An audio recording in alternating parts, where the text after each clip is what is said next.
क्या होगा जब एक छात्रा अपने सपनों की खोज में घर से दूर एक नए देश में जाती है, लेकिन वहां उसे अपने जीवन का सबसे बड़ा संघर्ष करना पड़ता है।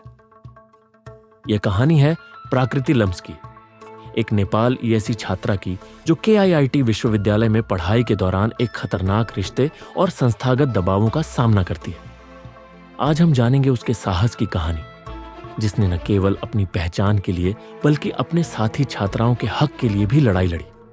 प्राकृति 20 वर्षीय एक होशियार छात्रा, अपने माता पिता से दूर, अपने सपनों को पूरा करने की उम्मीद के साथ भारत के केआईआईटी विश्वविद्यालय आई। उसने सोचा था कि उसे एक नई दुनिया में शिक्षा मिलेगी, लेकिन धीरे धीरे उसे समझ में आया कि यह जगह उसके लिए उतनी सुरक्षित नहीं है जितनी वह सोचती थी।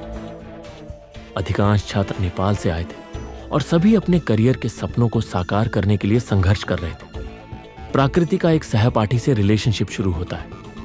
यह शुरुआत में रोमांटिक लगती है, लेकिन जल्द ही वह उस लड़के के असली चेहरे को जानने लगती है।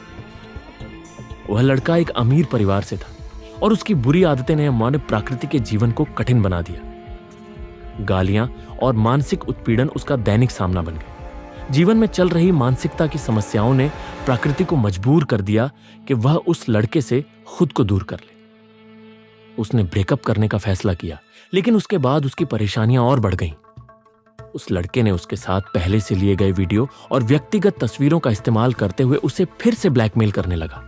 प्राकृति, जो अपने देश से दूर थी और अपने माता पिता से दूर थी, अब बिना किसी सहायता के जद्दोजहद कर रही थी। वो पूरी तरह अकेली महसूस कर रही थी और उस लड़के के लगातार मानसिक उत्पीड़न के कारण उसे अपनी पहचान और आत्मसम्मान खोने लगा था। धैर्य न खोते हुए प्राकृति ने कॉलेज प्रशासन से मदद मांगी। उसने 2 बार शिकायत की, लेकिन उसे नजरअंदाज कर दिया गया। कॉलेज सिर्फ ट्यूशन फीस और छात्राओं की संख्या से संबंधित मुद्दों पर ध्यान दे रहा था। प्राकृति को यह महसूस हुआ कि वह अकेले इस लड़ाई को लड़ा सकती है, लेकिन वह गलत सोच रही थी। अंत में जब प्राकृति ने महसूस किया कि उसकी समस्याओं का कोई समाधान नहीं है, उसने हार मान ली।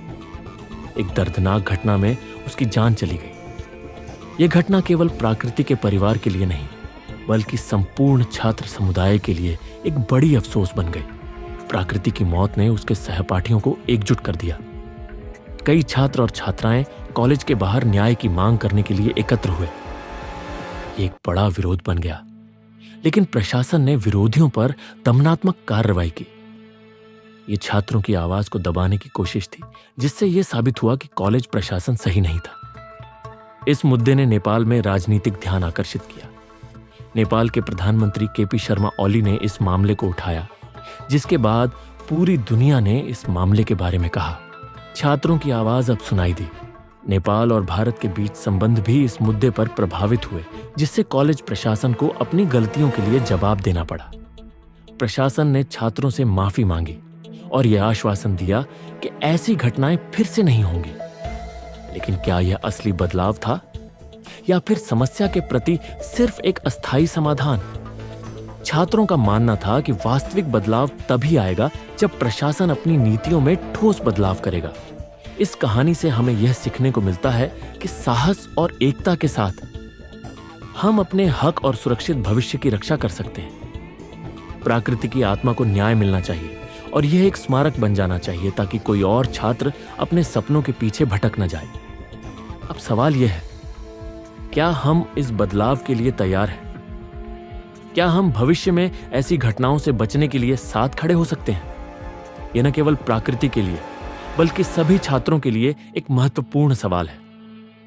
हमें मिलकर आवाज उठानी होगी और सुनिश्चित करना होगा कि हमारे कॉलेज और विश्वविद्यालय एक सुरक्षित और सहायक वातावरण बनाएं, ताकि कोई भी छात्र अपने हक के लिए अनसुना ना हो।